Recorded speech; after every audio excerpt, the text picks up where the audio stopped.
was once a Dax cavalrywoman, the lover of an Orokin couple named Corfel and Aurelia. What was her name? We do not know, but they never used it.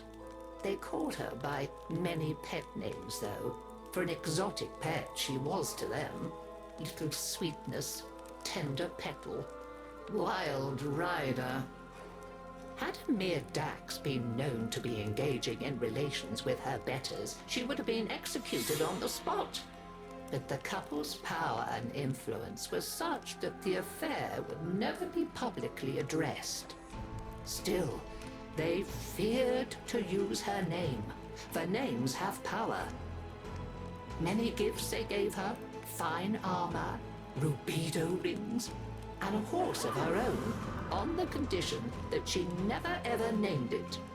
Names were for people, not possessions. So long as it remained a mere nameless thing, she would never love it more than them. But the rider could not bear to deny her friend the simple kindness of a name. So she whispered into its ear, "You are Rakani, freshness after rain." And just as the couple had feared, she came to love the horse dearly. This was intolerable to them.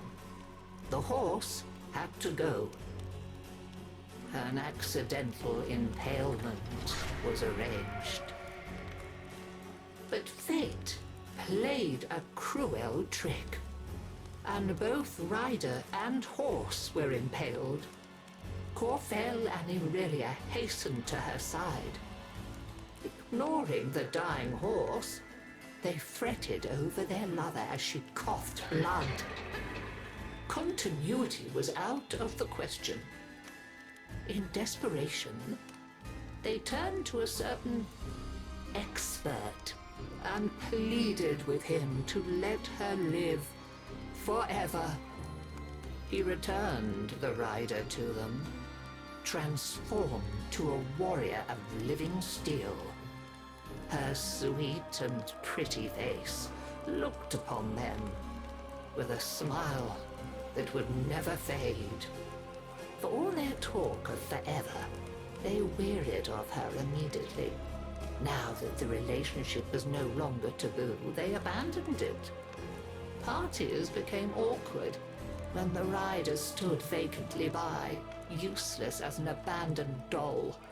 She had to go. They agreed. So, arrangements were made with a master of industry, and the rider, all unknowing, accompanied the couple to a facility.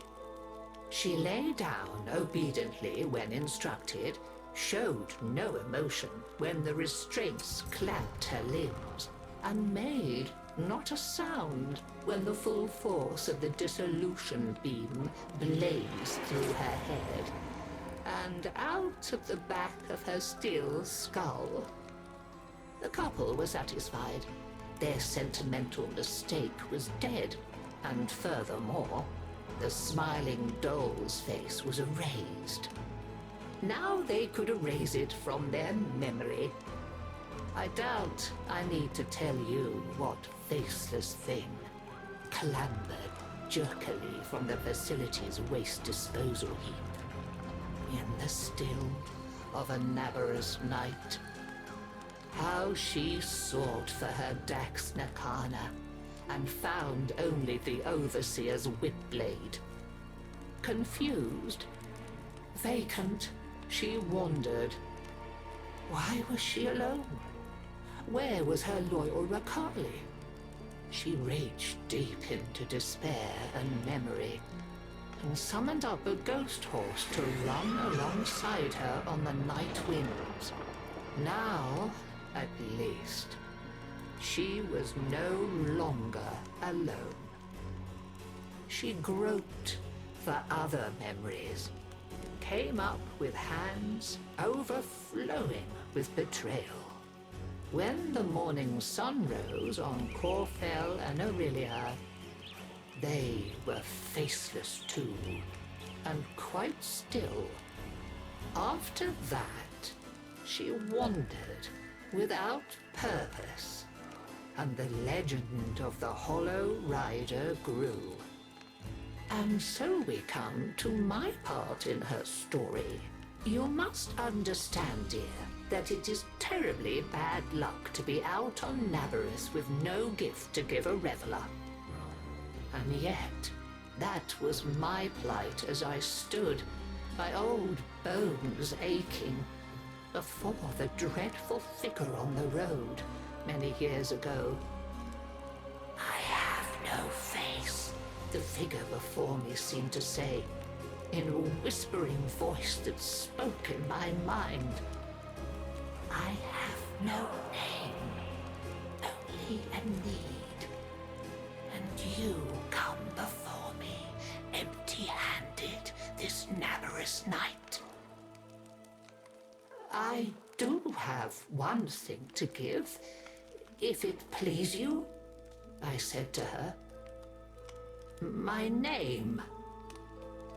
When you ride away, you shall be Dagath, and I shall be only grandmother. And that is the story of how I lost my name and kept my head. Though many others have since lost theirs. For with her name came a new purpose. Dagath, you see, means the mirror that accuses. They say that none can now look into the gulf where once her face was, without their own sins rising to accuse them, and a swift, sharp sentence following. A happy Naberus to you all.